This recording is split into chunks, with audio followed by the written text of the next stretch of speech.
have 4 simple rules. Number 1, we don't discuss politics, ever. Number 2, this is not a religious channel, and while you might hear people say, God bless you, or I'm going to pray for you, or I wouldn't have gotten through this without my faith, that's fine. What's not fine is to say, my God is better than your God, or here's why you're not getting into heaven. It's not going to fly. Number 3, we believe wholeheartedly if you can't control your tongue, then you can't control your life. So while on board, there's not going to be any cursing in the live chat, period. And number 4, there is no room for mean people on the lifeboat. Because we discuss very sensitive things from people's past in our group setting, we got to protect those people. The only way they feel confident and comfortable discussing those things is in an environment that is free of trolls and mean people. So if you're a mean person or you're a troll, we're going to block you for life.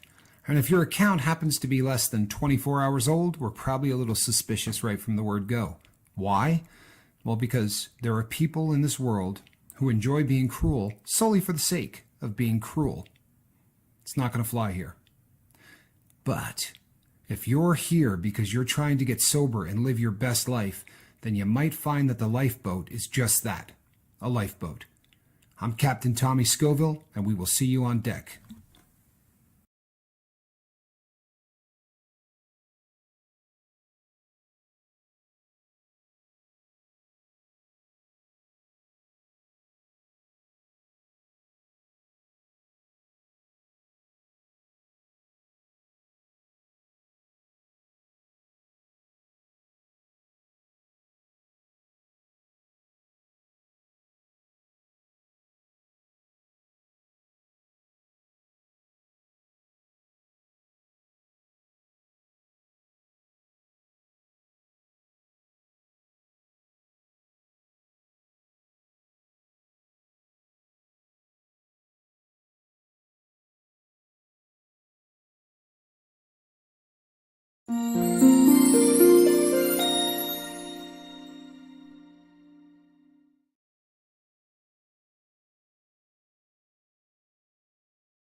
I'm on there. I just that's already. Hello, I am Tommy Scoville, and you are on the lifeboat.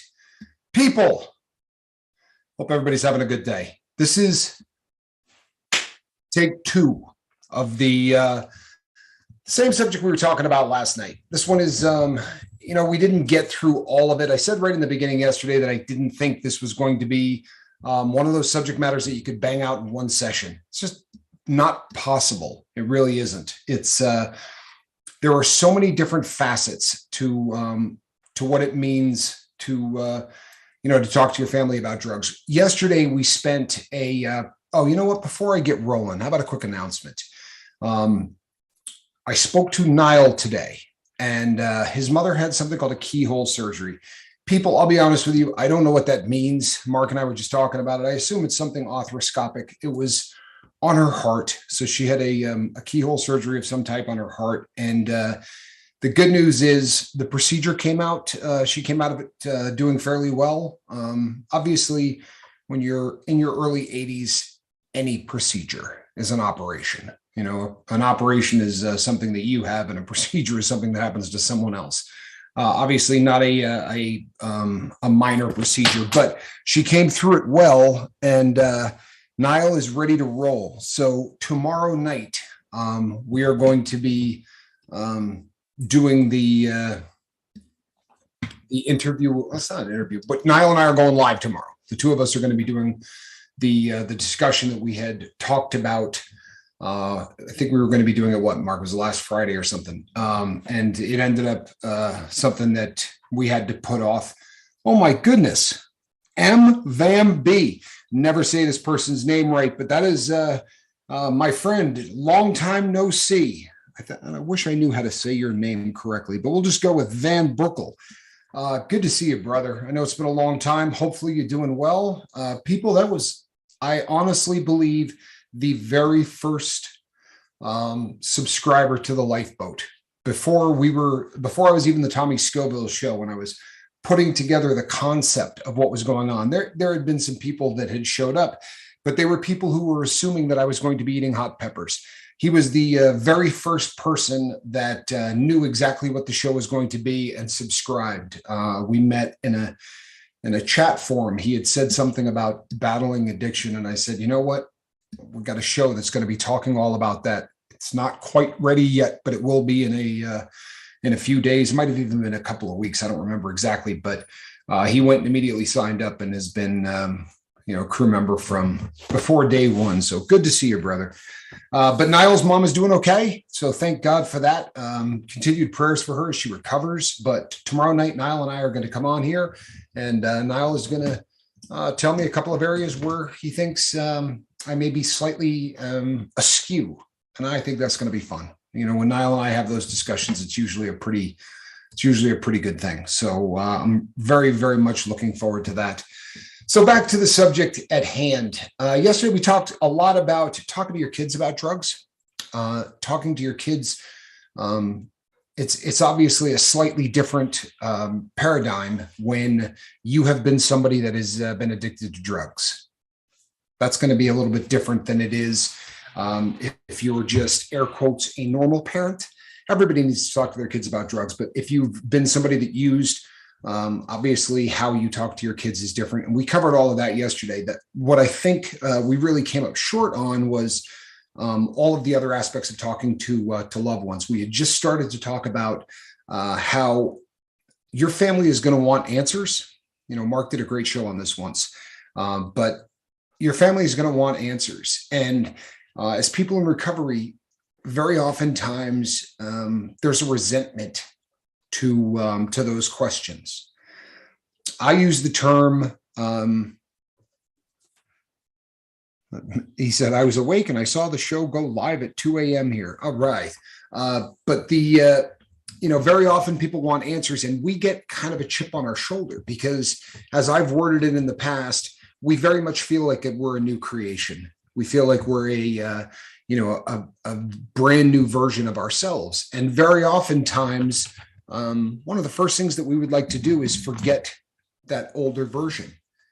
And we would like the world to do that as well. And I think that very oftentimes that's not possible for loved ones. As much as they would like to put it in the rearview mirror the same way that we do, they need some questions answered in order to make that happen.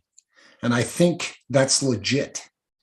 If that healing process is going to take place and it's going to be real, they're going to have some of that inked in. They're going to have some of those questions answered if they want to move forward in any kind of a real way.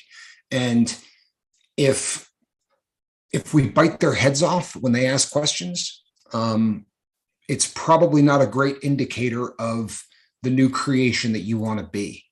And this is something that I have struggled with, people, because, for me, I was incarcerated. So I became the newer version of myself with no loved ones around.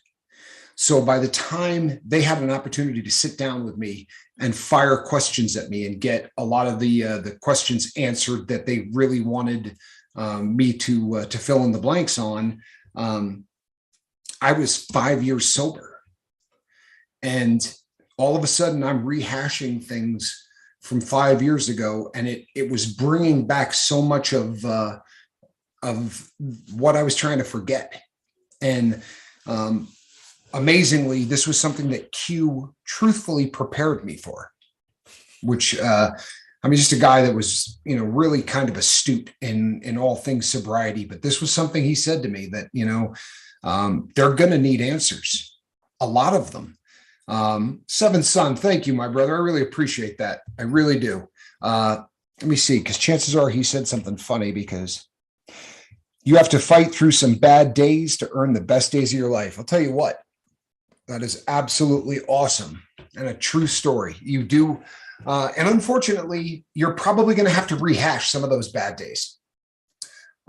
You're going to have to answer some questions, and you're going to have to try to make people who don't understand the concepts of what it means to go from being sober. I mean, from being a drug addict to being sober.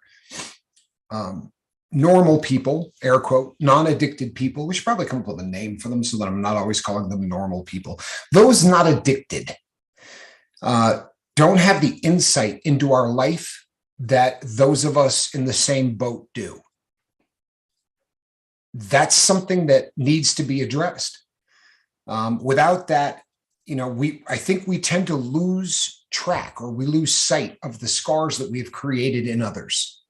It's very, very easy to concentrate on the damage that we've done to ourselves because it's so obvious. And it's, as Niall said, getting sober is facing your demons, and you're going to walk with them. And I think it's a great comment. It's one that, honestly, people, when I've got nothing going on, I sit and think about it.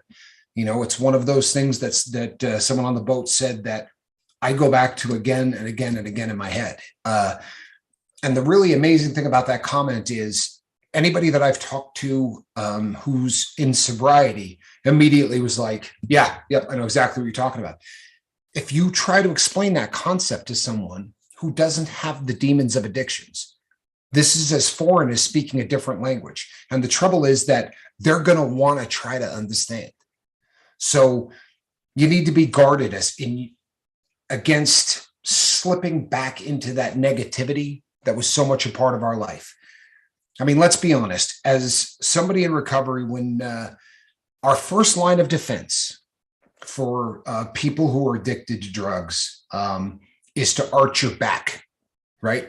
If somebody says, hey, you look like you were using the other night, if you're a drug addict and you're trying to portray that you're sober, the first thing that we would do is lash out at those people.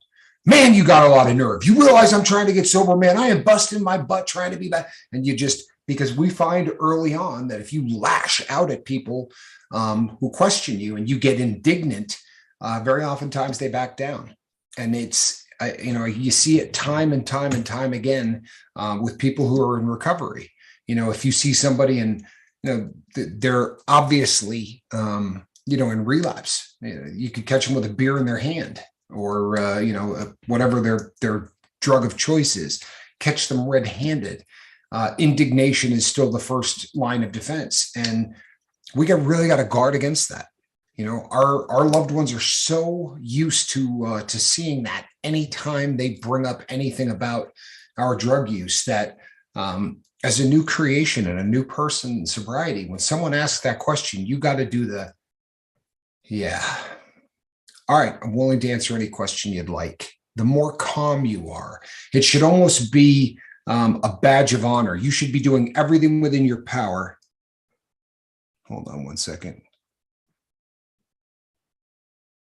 He is literally a little me. Derek says, Tommy, we tell my son to stop being a bad boy. He is literally a little me. I'll tell you what I will do is I will tell him that one has to be very careful when one is a little boy, that they don't grow up to be me or you, that you have to have the opportunity to have the best life possible, and doing things that you shouldn't hampers that. You can take my word for this. And Derek, I hope you're doing well, my brother. I know that the other night when I wasn't there, you were going through it a bit, and I hope that you're doing well. I really do. You can always reach out and send me an email anytime you'd like to talk. The one of the other subject matters, people, because we could talk at length. We could probably do 3 shows on and if you really want to see a great show on this, go back and see the one that Mark did about talking to your family about drugs. That was a really, really great video that we did about answering questions and being prepared for this. This is something that you're going to come across. And if you think you're going to get it done in a session, you're dreaming. Hold on one second here. Where are we at? Ethan. Why am I not seeing Ethan? Oh, there we go. It's okay to just say what is going on. Is it okay to say what is going on in my life? Absolutely. Absolutely. It's okay to say what's going on in your life. In fact, there's nothing better. than saying what's going on in your life. That is the very nature of the lifeboat and what it is that we're trying to do. We have found that without a shadow of a doubt, when people who are going through it open up and allow that to get out, as opposed to keeping that in, that really good things happen. And you're in the right place. I don't know if you caught the very beginning of this video, but we do a little short disclaimer. And we have 4 rules here. One of them is that if you look around on the lifeboat, you see an awful lot of people wielding a blue wrench. And the reason for that is there's a lot of negativity out there, and there's a lot of people who just want to disrupt the type of thing that we do here. And anytime that happens, those people go away very quickly. We do everything within our power to make this a safe place for people to come and talk about the things that are challenging them. So absolutely. And as I was saying, people, I don't want you to think for a hot second that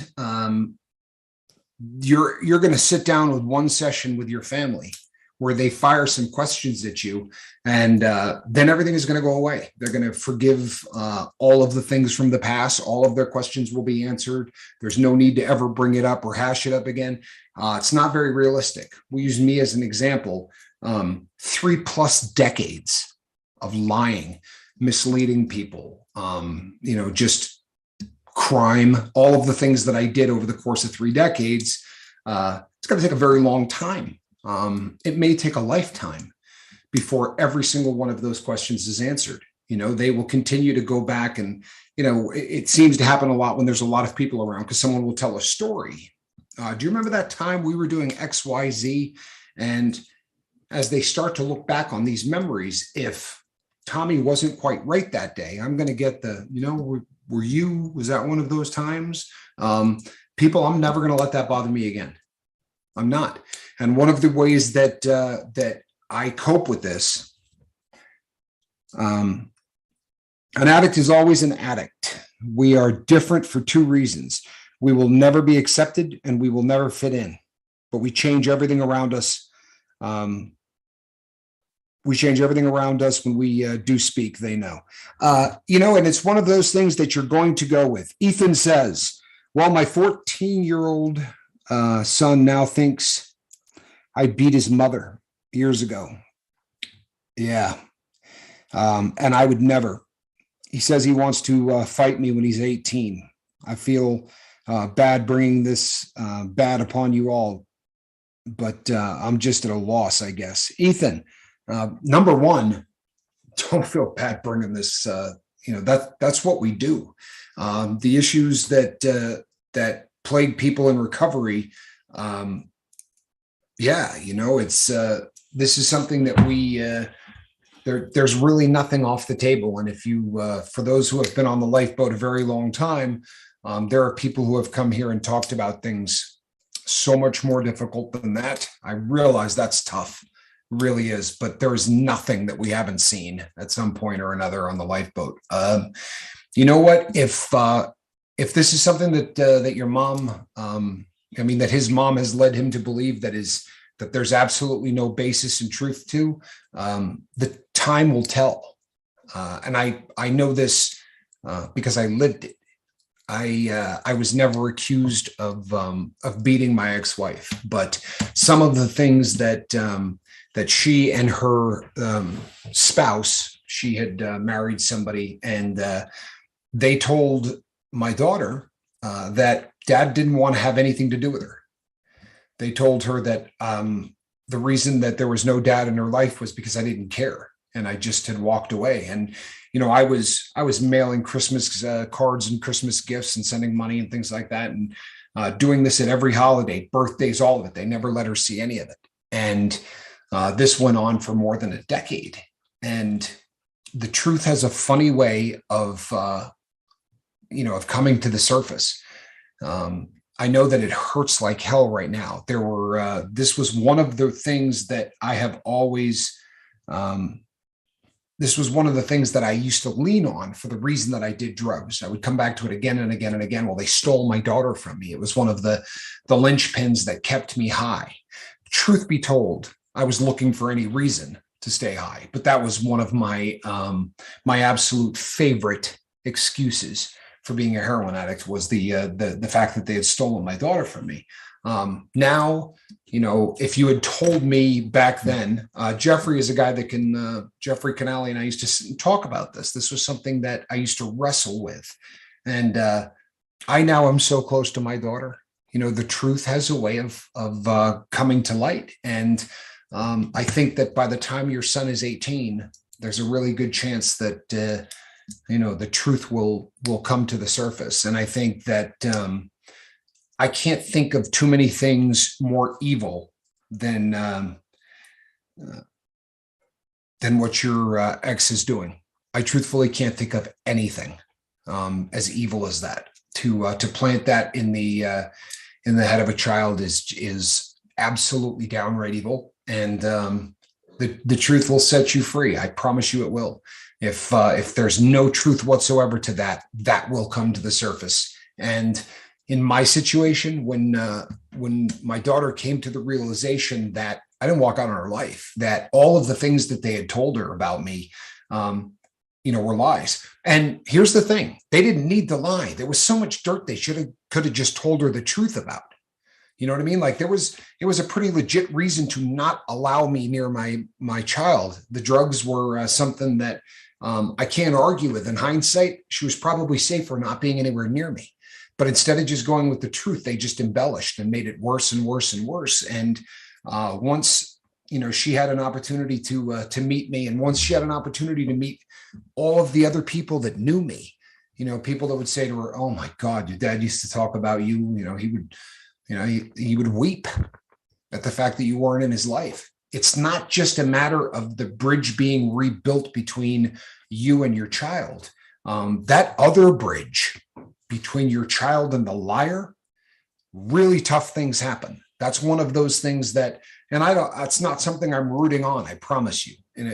It's never a good thing that a child has to choose between one parent and another, but it's beautiful when you can take the moral high ground. When my daughter said, "They lied to me. You have no idea how much I hate them." I said, "Hey, you know what? They lied to you to protect you from me. I was a heroin addict. I was a criminal. What they did wasn't right, but the motives were probably fairly decent." It started from his mother. Yes.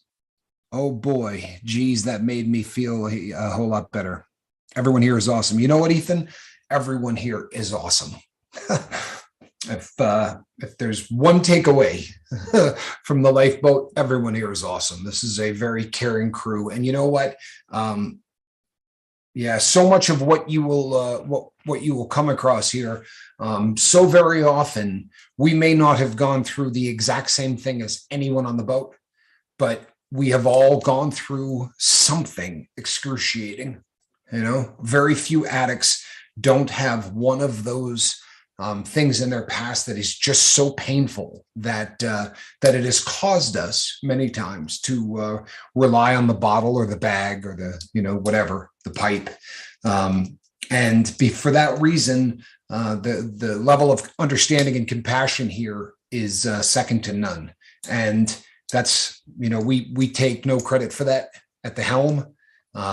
We are really, really fortunate in the crew that is assembled here. That really is the gospel truth. And that is rough, man. I think Seventh Son just said that's rough, Ethan. It is so rough. It really, really is. But there's an expression that we talk about here all the time, and we do it jokingly, but for the purpose of illustrating a point. In the history of man, there has never been a psychologist or a psychiatrist that said, what you really want to do is bottle this up, not talk to anybody about it, right? And when you start to think about it, just pull it all inside and share it with nobody, because that's going to heal you, right? Since the dawn of man, I'm probably the only person to say that out loud, because there's nothing to it, right? The healing doesn't take place until you put light on it. And that's, with everything in addiction, we've talked about how pain is an infection, right? And it's an infection that seems to be killed by UV light. when you start allowing that pain to get out so that the light can shine on it, amazing things happen. We love each other. We're the Lifeboat family, not just a live chat group on YouTube. What we have here is unique from any other place or any other channel. You know what, Joanna, I love you. That is such a great thing to say. And you know what, again, people, we have the best seats in the house, but we don't take credit for that aspect of this. I wish we could. I wish Mark and I could high five and say, did you see what we did there? But truth be told, the first group of people that assembled here in the beginning, it was an act of God or kismet or luck, whatever you want to call it. I firmly believe it was an act of God, but the people that got here in the very beginning attracted people that were very much like themselves. And the next thing you knew, there were a couple of thousand people who when you view this crew, it gives you hope for the planet. You know, we've always been of the firm belief that there are far more good people than there are bad people. Unfortunately, doesn't matter what you watch, right? Whether it's leaning this way or leaning that way, they'd rather give you 2 hours of Charles Manson than 10 minutes of somebody on the lifeboat. You know, they don't highlight people that are bending over backwards trying to help one another. Unfortunately, that's the world we live in. You know, fear sells, and they like it. You know, fear porn is the currency of the news in this world, and that's unfortunate. That really is unfortunate. But you can come here anytime, Ethan, and please do. You know, when you ask that question, you guys can't always hear, right? But I've got, you know, Mark, my partner and producer, is in my ear, and you know, he said, "Hey man, there's a comment you got to see," right? And boy, that was a comment I had to see. Because someone asking, didn't it blow out after tasting Vegemite? Vegemite. Yeah, that's really what we want most out of the lifeboat. If you're hurting, you come here and you open up and you tell people about it. Regardless of where that pain is coming from, the light that shines here will do amazing things.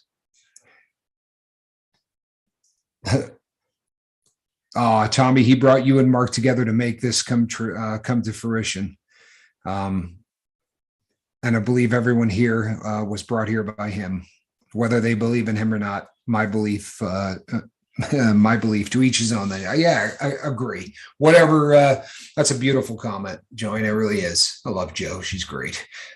So back to the subject at hand, so to speak. We'll bend this thing around a little bit. And people, the last aspect of this that I really want to talk about is one that I touched on last night a couple of times, but I'm going to pound it home today because sometimes subtlety works beautifully.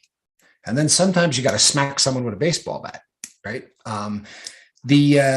The last level of communication between loved ones about drugs is one that we have to really guard ourselves against. This is a pitfall. I've done personally 4 or 5 shows about this. I did one entitled Why People Hate Newly Sober People, I think was the name of the video, or something along those lines. It was a long time ago, but it's one of my favorite videos. M. Hunt, good to see you, my brother.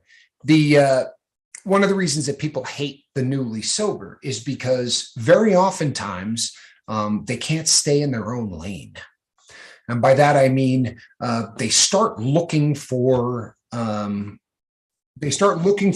believing that virtually everybody they see is on drugs. Everybody they see is drunk. Everybody they see is wired. And here's the thing. Very oftentimes, Tommy, I would like you to see me and my wife's newborn. Oh, please send me a photo. That would be absolutely awesome. Post it over on the with permission. I'll post it on the Lifeboat page over on Facebook. Yeah, send that over, please. Sorry, Mark. You know what? If you send it over to Mark, if I can get a Blue Wrench to put Mark's email address up there, it's going to be the Blue Kool-Aid email. If you send it to Mark, we will put it up for the entire crew to see, Derek. I think that would be awesome. I think that would be absolutely awesome. Congratulations, by the way. How cool is that? When you said say something to my boy, I thought you were talking about a considerably older boy. I had no idea this is a newborn. That is just awesome. It really is. That is awesome. But people, you probably all remember, you've been on the boat long enough. You can all remember an incident, say September or early October of this last year, where I disappeared off of the camera for 15 seconds. And during that 15 seconds, it has created and spawned an entire group of individuals who will swear on a stack of Bibles that I have done every single substance on the planet, from ayahuasca to DMT to PCP and cocaine and heroin, all of them in that 15 seconds that I wasn't on camera. And the thing is, this is a disease among people who are in recovery. They really are. It's the first thing everybody goes to. And yesterday, when I talked about this, somebody actually sent me an email and they said, hey, when you were talking last night, I felt like maybe you were, sort of pointing this at me. I have not emailed this person back. If you were the person that wrote that, I was pointing that at you. This is an individual who sent me a ridiculous and uncaring missive concerning someone that they thought was on drugs. Here's the thing, people. It was a great comment when I was talking yesterday about kids. I didn't see it at the time, but I read it after the fact. It was put up by my friend Jeffrey, and where I was talking about raising a drug-free kid, and he said, what kids need more than anything is, love. That's where you got to lead with love. And if you're trying to help somebody who's in the life, you lead with love. If your response is, I think you're doing drugs, I hope you overdose and die, right? That's probably not particularly healthy. Or if you say, this person is effing wasted, the right tact is usually to approach someone and say, you know what? Maybe I'm way off base. And maybe this is an affectation of the fact that I spent a lot of my life on drugs. And maybe I look for a drug addict under every bush. You know what I mean? Maybe it's because of my, past life. But I'm worried about you, brother. I'm thinking maybe that, we went out the other night and you didn't seem right. Right? We were at dinner and you just seemed a little off, man. Is there a chance that you were high or whatever? And by the way, if they were, what does that mean? It doesn't mean they're you. If I see somebody and they've had 4 or 5 beers, that doesn't make them me. Hold on one second.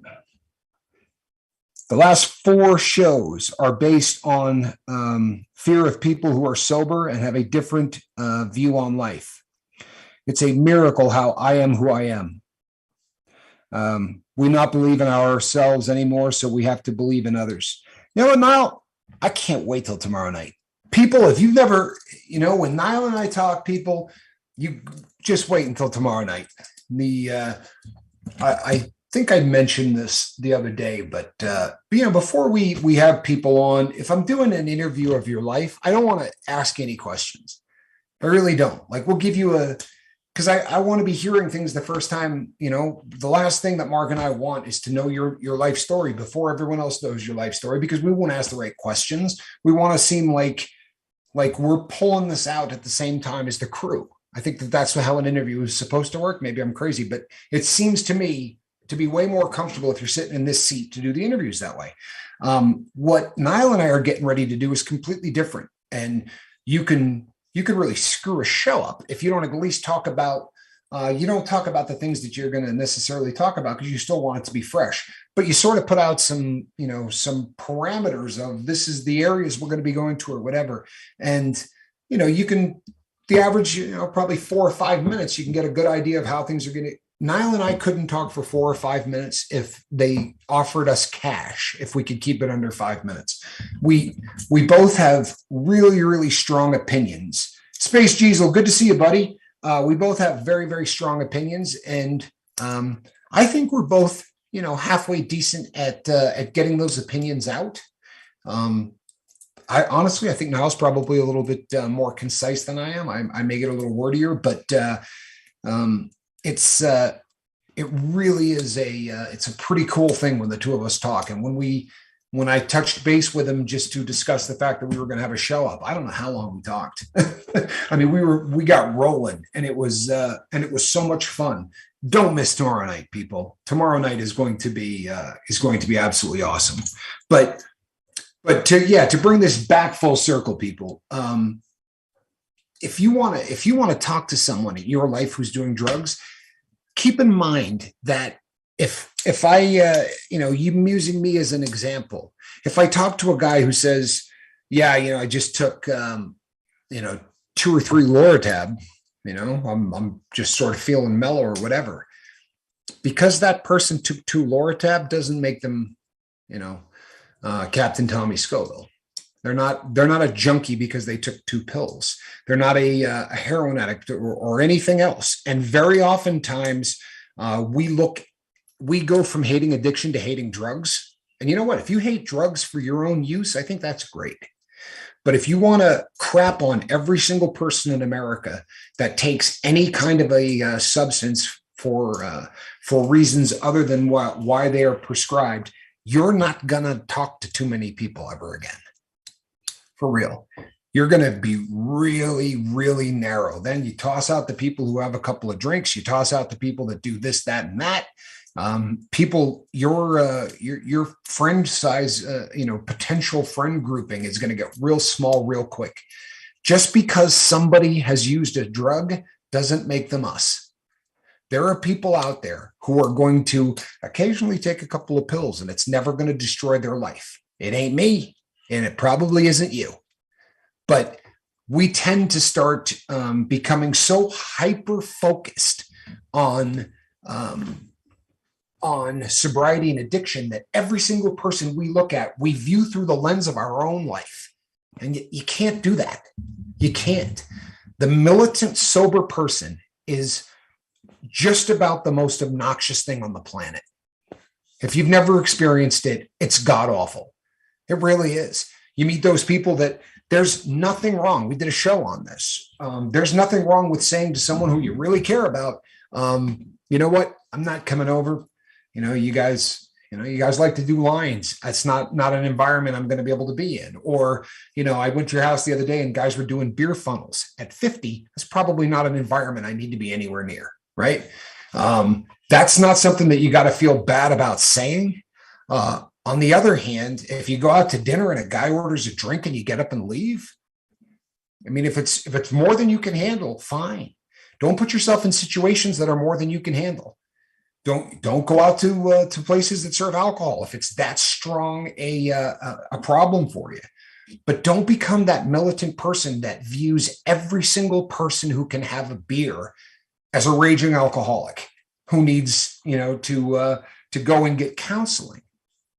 And don't be looking for things that aren't there. The person that sent me the vicious email, he sent me, it was actually a text, but he sent me a text about someone that he purportedly cares about. If I let you read it, people, and you know what? I'm freaking tempted. If I let you read it, you would say, he doesn't care about this person. He doesn't care about this person at all. In fact, he's seeming to take some joy in the fact that this person may have slipped up. People, that's awful.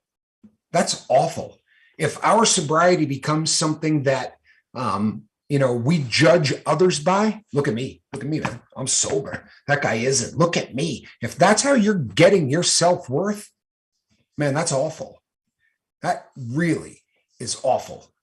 And it's something that so many people fall into, where they start judging everybody on the planet based on whether or not that person is not just sober, but sober according to your guidelines, right? Sober according to how you deem them sober or not. There are people on this planet today that will swear to you on a stack of Bibles that I'm snorting cocaine before I come on every single one of these shows. It's the way it is. You think those are people that care about me? No, they're not. This is just another form of hate. And you know what, people? It is a disease in the recovery community. If I had $1 for every time someone said to me, I'll bet you money that person really isn't clean and sober. How the hell is that our responsibility? Straight up. If a person really isn't clean and sober, you know what they need? A prayer. Seriously. Take a little time and pray for them. If there's somebody you actually care about, maybe the best thing to do would be not to talk about them behind their back, or take some form of joy in the fact that you believe they're in relapse. How about reaching out to them and saying, hey, you know what, man? If, always lead with that one. If by some chance you've stumbled, I'm here for you. You know, reach out to me. And if I happen to be wrong, I really am sorry. But this is coming from a place of love. That's the way that is supposed to go down, people. If it's not, question your motives, because chances are there's something wrong. Yes, because there's not compassion. Yeah, you're right. That's exactly what it boils down to. You should be the most compassionate rather than haughty and judgmental. That, again, I did a video. I think it was called "Stay in Your Own Lane." I'm not 100%. I think it was called "Stay in Your Own Lane," but it's one of those things that happens to everybody. I mean, honestly, and it's a natural progression. At first, you're just happy that you're clean. You don't care that anyone else isn't. And then there just seems to get to a point where all sober people, after being sober a specific period of time, and it varies from person to person, where all of a sudden they go from that, boy, I wish that person could get sober, to, I'll bet that guy's not. I'll bet that girl, I bet she's still using. The hell is that? Honestly. And you know what, people? I'm not walking on water. I've done it. I have. I've caught myself doing it, where I'm looking and I'm starting to question. Now, you know what I do? Honestly, this is something that I'm really serious about. Reach out and say, hey, man, I'm worried about you, from a place of love. And if I'm missing the mark, I am so sorry. If I'm way off, man, don't take this as an insult. But think of all of the things that you can see someone who is tired. You can see someone who is stressed. And it gets to a point where if you see someone that didn't get an 8-hour sleep last night, he's wasted. Guaranteed. He relapsed. I guarantee it, man. Did you see him? He was slurring, and then you sit and you watch stuff and you go, he was slurring to me. Tommy, I wouldn't give a damn if you are not sober. I know you are, but even if you weren't, we would be here no matter what. We all fight the good fight. Well, here's the thing, people. If I wasn't sober, it would be the greatest lesson in the history of the boat. If I were to stumble and come here and tell you about it, trust and believe, people, it would be views. If I did a video tomorrow and said, hey, I relapsed, I promise you we'll get 3,000 views by Friday. That's just the nature of the beast. People would be loving that. It would go through the roof. But here's what it is. Until midsummer to maybe Christmas, depending on the federal government, I'm getting drug tested, and I get drug tested in such a way where it's a 32 panel test with a specific gravity, and you do it with your pants to your ankles. For the time being, it's pretty easy to back up my sobriety. And there are people who have said, oh, those tests are so easy to fake. Google federal probation. Go to Blue Light, or go to any of the forums where people talk about stuff like this. How do you beat a federal drug test? There's only one method. You don't use. The federal government does not, they're not one you're going to get over on. But I agree with you, Derek. The truth of the matter is, there are people on this boat who have stumbled and have been brutally honest about it. And you know what? They're better for it. They're absolutely better for it, But no, these days, the substances that I find myself still addicted to are quite legal. Not necessarily great for you, but quite legal. Yeah. So people, the takeaway from this, and I'll be really honest, I'm beating two people over the head. I'm not even gonna sit here and lie about it. I'm targeting two people right now out of the entire lifeboat crew, because we got two people that have been jackwagons with this. Jackwagons. They reach out to me constantly, and I'm not putting them out by name, but they reach out to me constantly. And if it's not you, it's them. If it's not them, it's her. But there's always somebody in these people's minds who just relapsed, which is really phenomenal if you think about it, since these individuals know you by text. How about if you can tell if a person's wasted by what they type? Oh, that's a skill better than any I got. I promise you that. Thank you, Tommy, for being really realistic to the people. You know what? I try. But I don't. I'm certainly not batting 1,000 people. And when you do 400 videos, let's be really honest. There are going to be some really good ones. There are going to be some really bad ones, and there's going to be some filler. And I don't mean that to say that we phone it in, because we don't. Every single day we come here, we try to put up the best video that you possibly can. But if you're a minister, right, you prepare 6 days, and then you do a 1-hour show on Sunday. To do a 1-hour show every single day and do it live, we're going to put up some stuff that's probably not, where we'd like it to be. But every once in a while, we're going to hit one out of the park.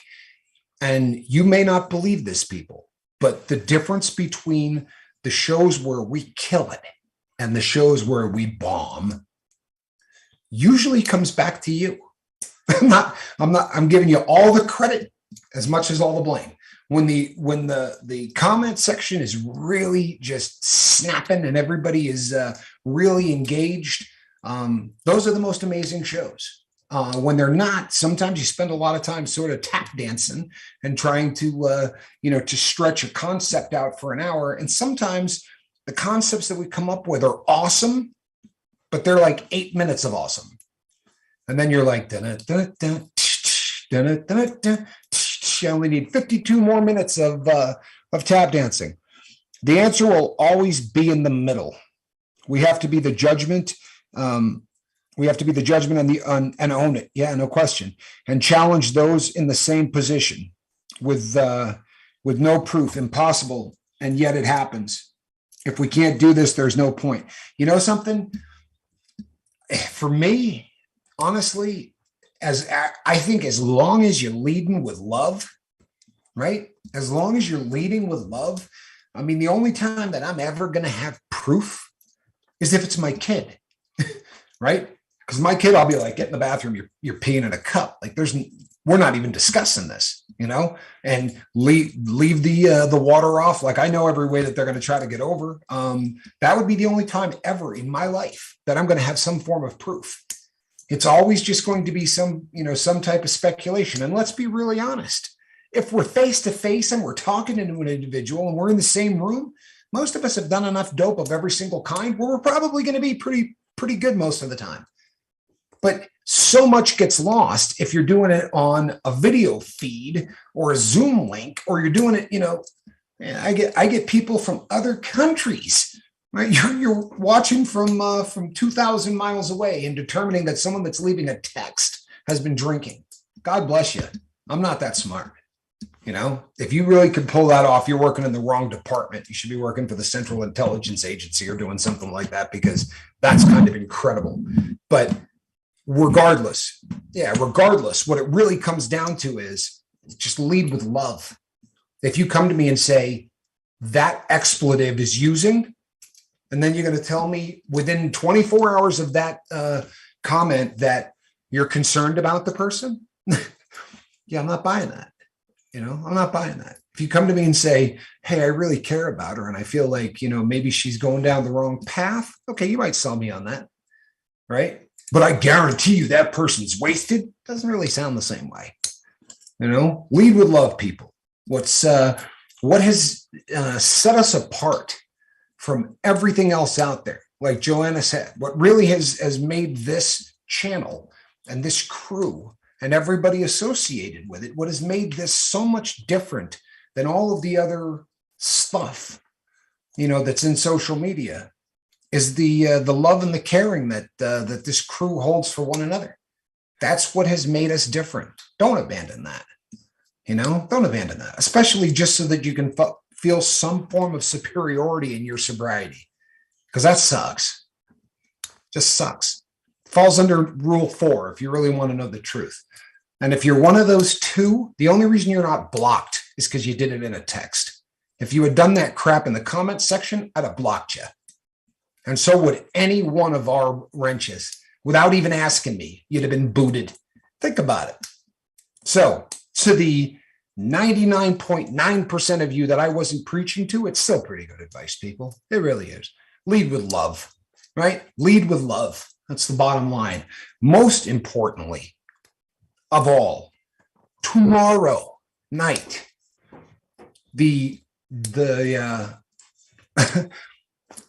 captain and the philosopher will be sitting down together and discussing some of the finer points of sobriety, probably with a pretty serious bend toward the psychology end of it, because Niall is far superior in knowledge to all things psychology related, and articulate enough to make it so that the average cat can understand it. If I intend to learn a lot tomorrow night, and that's always the best. I mean, for real, that's the best. That's when this is the coolest, and that's good. That's what tomorrow night is going to be. There is power amongst addicts, which is something we know, and others don't. We are learning to love. Love that comment. Absolutely love that comment. And something? It's really a good point. And I think maybe it's something that we haven't thought about before on the boat, or maybe I never articulated it quite the same way.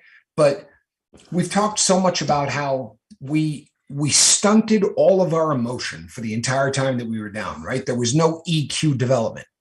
So as we're coming out of the addiction and we're learning all of those things, if we're doing it here, we really are all learning to sort of to build a solid relationship and love. Maybe that's why this place is so cool. I don't know. Sounds pretty damn logical to me. Leave it to Niall, right? Leave it to Niall. Okay, people, I talked way too long tonight. And you know something? I didn't even cover all of this. This is one of those subjects. We were talking about this before we went live. This is one of those subjects that I don't know that it's ever going to be covered. I don't know that it's ever going to be done.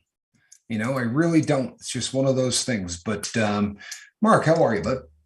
I'm doing okay. Yeah, just trying to plug along like we all do, and just rolling with it. I think, this is a good subject, because I don't think there is any one of us that can't say that we've done this to somebody else. I agree with you. It's one of those things where you just, it's almost a subconscious thing that happens. You know what I'm saying? Yeah. It's just like we revert straight back to our old way of thinking for a minute, but we're looking at it through, I guess you could call it educated eyes, because you've seen it so much. And so I do think that kind of bends your mind to go a certain direction.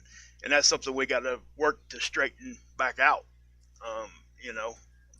I feel like in a couple of twisted, in a twisted sense of the word, for some people, there's almost a jealousy thing.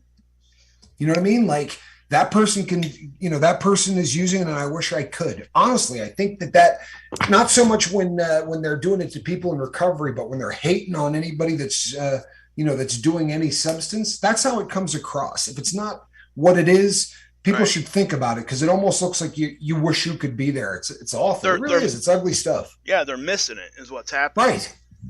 And they're seeing somebody, and when you miss something and you see somebody doing what you're missing, it will affect you, and I think I think there's two sides to that too, the people that are, on one side saying it, and then the other person that's receiving it. There's a whole lot of things there that really need to happen to make things fine, and it takes everybody has to be on the same page pretty much. But we're not all in the same place. So, and like we have to have that understanding of each other. And you said it perfect earlier. You got to come with people with love at first. I mean, if it's not coming from a good place, it's not going to end up in a good place. It just And simply, you should check yourself. If it's not Yeah. coming from love, then where's it coming from? You know what I Right. mean? That really should be your first thought. Because if it's not coming from love, man, put it away. Yeah. You know? And you said earlier too, you got to ask questions. Ask questions. Yeah. Don't make assumptions, or insinuate that somebody has fallen off the wagon or whatever you want to say here. But yeah, I mean, the assumption is really where it starts. And sometimes, like I Hey said, man, I'm worried. Hey man, I'm yeah, worried. yeah, exactly. And Not trying to that's- offend you. or just be like, hey, I wouldn't even be saying this if I didn't care. Yeah. Right. I mean, because honestly, I think even when it comes out in a nasty way, I do think that for the majority of it, it does come from a good place. If they're truly concerned. But there are those out there that don't, like you said earlier, they get stuck in that old mindset, and they're, I guess, lack of a better word, jealous of what that looks like. Seventh son. Sorry. Yes, I am. Yes, I am. Sad but true. The between that and the coffee, but yeah, those would be the two vices. People, that does bring. No, really. Then we got I'm going to go out on a limb here and say that "Let's Go Brandon" from the Seventh Son is actually in reference to our Brandon. I don't think that was a reference to the Joe man Biden. in the Oval Office. Yeah. No, I don't think Seventh was down that road. I think he was actually probably talking about Brandon. Brandon our just Brandon. now got here in the chat, so I know. Okay, good. I didn't see him come in. Yeah, So he just now got here. I believe So- Brandon is, if I'm not mistaken, Brandon should be at either 7.3 or 7.4. Right. 73 or 74 days. Yeah, And yeah, that's awesome. Oh my God, dude! I mean, that's amazing. Honestly, guys, It truthfully is. I was actually talking, and I guess we'll end here. But I talked to my wife tonight about naltrexone. She didn't know nothing about that. I was like, man, this is some exciting stuff for alcoholics. It really is. And I had no clue until you brought it up. And I think that's what, that's when we're doing our shows, when we're doing our research, and we come across something like that, it's amazing to us because we know that there's a whole lot of other stuff out there. So when we see something new or see something that's working that we didn't think could, it's I guess it gives us hope. Naltrexone, people, for those that are not in the know, if you're struggling with alcohol, what Mark was just bringing up is we did a show on it. Mark, did we call it? Now, what was the name? Was that just medical assisted treatment, MAT? Or yeah, I something? think medical assisted treatment. I think Yeah. I think we touched on it when Dr. Jetmore was here too. If I remember. I'm pretty sure that the first show, you're right, we did. But I think the first show that we talked about it on was the medical assisted treatment show, so MAT. Right. If you're not hip to naltrexone, it takes the fun out of drinking. You're still able to feel the effects of the alcohol. What you're not able to do is get the brain chemical. The malfunctioning reward center gets thrown off like a switch. It literally blocks your brain's ability to flood you with feel-good chemicals at the first taste of alcohol, or that the fourth beer or fifth beer or any beer, right? Or any hard alcohol. It turns off that section of the brain. And the results that they're having with it are mind-bending. I mean, literally, the results that they're having with it are astounding. People in the recovery community feel like it might be the holy grail for a lot of people. Stacy Michaels writes it up there and spells it out for us. Thank you, Stacy, because if I had to do that, there's no telling what I would have, typed out. And not really my strong suit. Ethan, we're going to go ahead and wrap the show up here, but I want to say, Ethan, you reach out to somebody here, okay? Would be Captain Tommy Scoville at gmail.com, or Mark's email is up there as well. If you go over to the Dropbox, both of our emails are there. Yeah, please do, and keep coming back, bud. Just keep coming back. If you hold it inside, nothing good happens. And that's the bottom line. If you hold it inside, nothing good happens. It's the whole premise of this entire boat. Yep. True story. Exactly. Alrighty, people.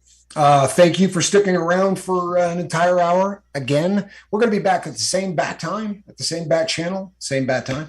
We will not be doing the same show. Tomorrow night is going to be the Niall and Tommy show. So if you've got something else to do that's really important, blow it off and get here to the lifeboat, because this isn't one that you're going to want to miss. And seeing it live is going to be way more fun than seeing it later. So thank you, everybody.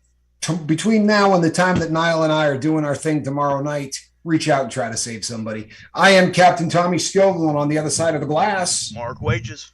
And people, check it out. She's back. That is a cat in a basket. Good night, everybody. Love you.